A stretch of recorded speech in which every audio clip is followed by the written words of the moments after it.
તો વાતાવરણને અંગે લઈને હવામાન વિભાગ દ્વારા આગાહી કરાઈ છે, જેમાં અરબ સાગરમાં બનેલું ડિપ્રેશન નબળું પડ્યું છે. દક્ષિણ ગુજરાતમાં 3 દિવસ ભારે વરસાદની આગાહી કરાઈ છે. 50 થી 60 કિલોમીટર પ્રતિ કલાકની ઝડપે પવન ફૂંકાશે. આગામી 7 દિવસ છૂટોછવાયો વરસાદ રહેશે તેવી આગાહી કરવામાં આવી છે.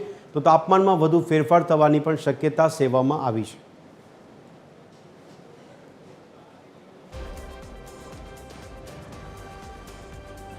હવામાન વિભાગ દ્વારા આગાહી કરાઈ તેમાં આગામી 7 દિવસ વરસાદને લઈને આગાહી કરવામાં આવી છે અને અરબ સાગરમાં જે ડિપ્રેશન તેને લઈને જે ફેરફાર થઈ રહ્યા છે તેને લઈને હવામાન વિભાગ દ્વારા આગામી દિવસો માટે આગાહી કરવામાં આવી છે. તો આ હવામાન વિભાગ દ્વારા વરસાદ કેવો રહેશે તેને લઈને આગાહી કરવામાં આવી છે. આગામી 3 દિવસ છે તે વરસાદ રહેશે તેવી આગાહી કરવામાં આવી છે. ત્યારે અરબ સાગરમાં બનેલું જે ડિપ્રેશન છે તે ડિપ્રેશન હવે નબળું પડ્યું હોવાની પણ માહિતી સામે આવી રહી છે.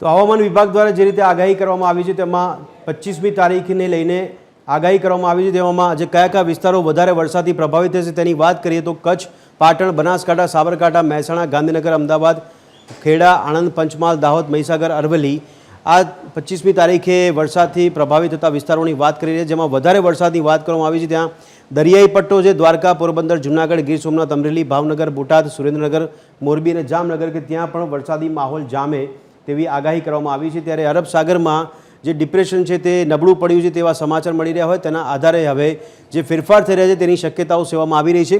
એવામાં વાત કરી રહ્યા છે 25 તારીખ અને 26 તારીખની. ત્યારે 26મી તારીખે પણ આટલા જે જિલ્લાઓ છે તે વધારે વરસાદથી પ્રભાવિત થશે. તેમાં પણ દ્વારકાથી શરૂઆત કરી ગીર સોમનાથ નીચેનો પટ્ટો એટલે કે દરિયાઈ પટ્ટો, ભાવનગર, બોટાદ, સુરેન્દ્રનગર, મોરબી, પાટણ, કચ્છ, બનાસકાંઠા, પાટણ, મહેસાણા, ઉત્તર ગુજરાત પણ વધારે પ્રભાવિત થશે તેવી આગાહી કરવામાં આવી છે. ત્યારે 27 તારીખે શું માહોલ રહેશે? 27 તારીખે કચ્છ, બનાસકાંઠા, પાટણ, મહેસાણા, સાબરકાંઠા જેમાં ઉત્તર ગુજરાતથી લઈને મધ્ય ગુજરાતનો પણ સમાવેશ થાય છે. મધ્ય ગુજરાતમાં પણ આણંદ, વડોદરા, છોટાઉદેપુર છે, ખેડા છે, પંચમહાલ, દાહોદ છે, અમદાવાદ છે કે જ્યાં વરસાદ પડી શકે છે. તો દરિયાઈ પટ્ટાના વિસ્તારોમાં પણ વરસાદની આગાહી કરવામાં આવી છે. આ વાત કરવામાં આવી છે 25 તારીખ, 26 તારીખ, 27 તારીખ અને હવે વાત છે 28 તારીખની. 28 તારીખે કચ્છથી લઈને જે વધારે પડતા પ્રભાવિત થતા વિસ્તારો છે તેમાં બનાસકાંઠાથી લઈને નીચે ગીર સોમનાથનો પટ્ટો, દ્વારકાથી લઈને મહીસાગર, દાહોદ, પંચમહાલ, અરવલ્લીનો પટ્ટો છે કે જે વરસાદથી વધારે પ્રભાવિત રહેશે. નીચે વલસાડ, નવસારી, ડાંગ, તાપી, સુરત, ભરૂચ, નર્મદા આ પણ 28 તારીખે વરસાદને લઈને પ્રભાવિત થતા વિસ્તારોની આ યાદી છે. જેમાં હવામાન વિભાગ દ્વારા આગાહી કરવામાં આવી છે ત્યાં ઘણી જગ્યાએ વરસાદને લઈને ઓરેન્જ એલર્ટ આપવામાં આવ્યું છે. વરસાદ કેવો રહેશે તેને લઈને પણ આગાહી કરવામાં આવી છે. એવામાં ઉત્તર ગુજરાત અને ઉત્તર સૌરાષ્ટ્ર છે તે સૌથી વધારે પ્રભાવિત થશે.